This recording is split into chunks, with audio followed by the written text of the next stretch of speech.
23-year-old woman in British Columbia successfully won a $1.5 million lawsuit after a car crash destroyed part of her brain and led to impulsive decisions, okay? So this is Alissa Afonina in British Columbia. And apparently, according to court documents, the resulting brain damage caused a loss of impulse control, turning her into a sex-crazed wild child and leading her to sex work, say the court documents filed in British Columbia Supreme Court. So apparently, she was a straight-A student. She was planning on being a filmmaker. She was very, very motivated and ambitious. And then this car accident happens, and after the brain damage, she wasn't able to focus in class anymore. She wasn't able to pay attention. The professor or instructor had to sit down with her and go over course material again and again. And then she would have these random bursts in class where she would say sexually inappropriate things. And so she actually decided to quit that course in her life and started focusing on being a dominatrix. And so she sued for that purpose, that, you know, her entire life changed and she didn't want this for herself, but she just can't control her impulses. So the summary of this is that she goes in a car accident and she wants $1.5 million because the car accident turned her into dominatrix. Now that sounds absurd on the face of it, right? But is it so absurd? Well, let's drop it and find out.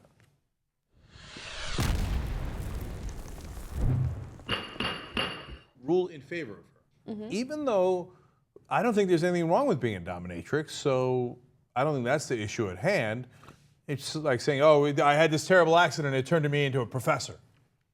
Okay, so, and that's everybody's got different job titles.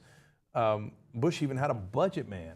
Anyway, but she says she lost impulse control.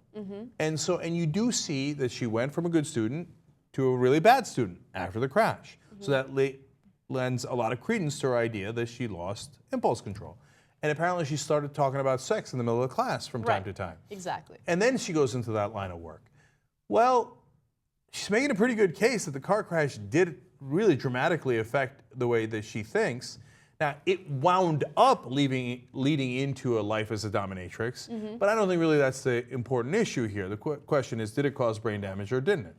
And it seems like she might have a decent case to make, so I think I'm leaning in favor of guilty to the car crash people for turning her into dominatrix. You actually convinced me to agree with you because I was going to disagree with you. And the reason why you convinced me— Most open-minded woman in America. Right. The reason why you convinced me was because I was like, look, I mean, you wanted to be a dominatrix, right? Like, if you lose your impulses and then all of a sudden you decide, or you lose your impulse control and all of a sudden you decide, like, to talk about sex and to become a dominatrix, that's obviously something that you wanted. Maybe subconsciously, maybe consciously, I don't know.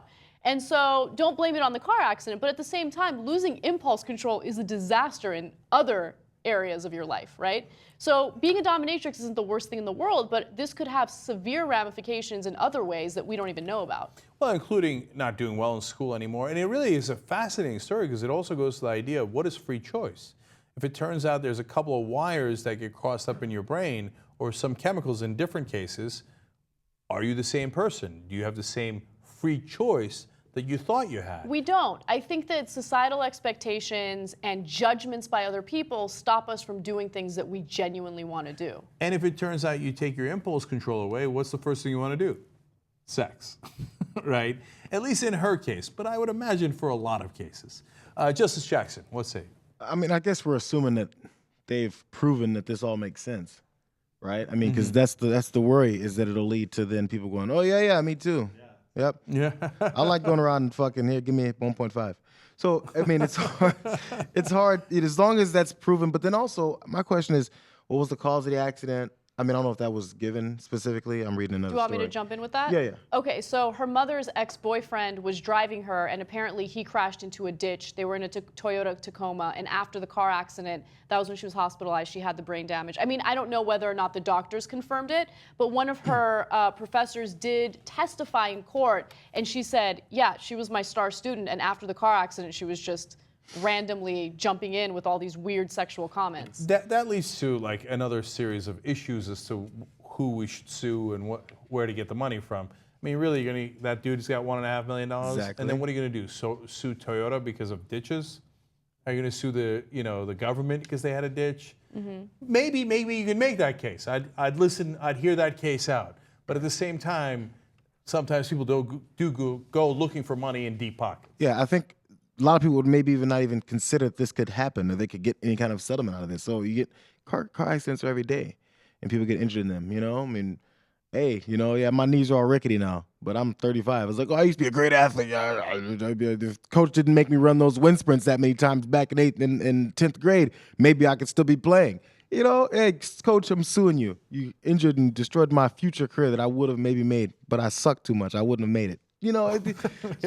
Let's keep it real. I mean, everyone has their grandeur of being. Everyone has their grandeur of being something that they were planning to be. Yeah, you know what? I want to be a pro athlete. Didn't happen. I'm not good enough.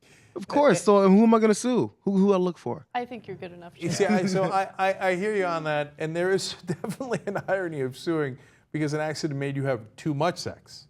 Right. So I'm counting you as a no. Yeah, I'm against it. Assuming the fact pattern that we've been given. Chief Justice, tie it up or rule in favor of her. You guys voted for it, right? I voted in her behalf because I think that it did cross up her, her wires in her brain, and it did affect her significantly. JR was the cold-hearted son of a bitch talking about his crickety knees who voted against her. Right. Okay. Well, being that I drive a Tacoma and that I enjoy sex, I will line myself up to be able to get into this lawsuit at some point in the future. So you're saying the next time you hit a ditch, you're I'm suing going Toyota for $1.5 million? Fucking everything in sight. But I think at some point you got to be a dominatrix, though, Jesus. You got to, you know what I'm saying? What is it, 1.5 million? Yeah. Okay. Okay, we're having a conversation. And then you get to go tell your wife, too, honey, man, the wires are all mixed up. There was nothing I could do about it. I drove into a ditch. Goddamn Toyota. You know what I'm saying? So 3-1, we find her not guilty. She's the one on trial. Anyway, we're going to rule on her behalf, not because there's anything wrong with dominatrix or having more sex, but because it does seem like if all of this is true, that she was significantly affected by it.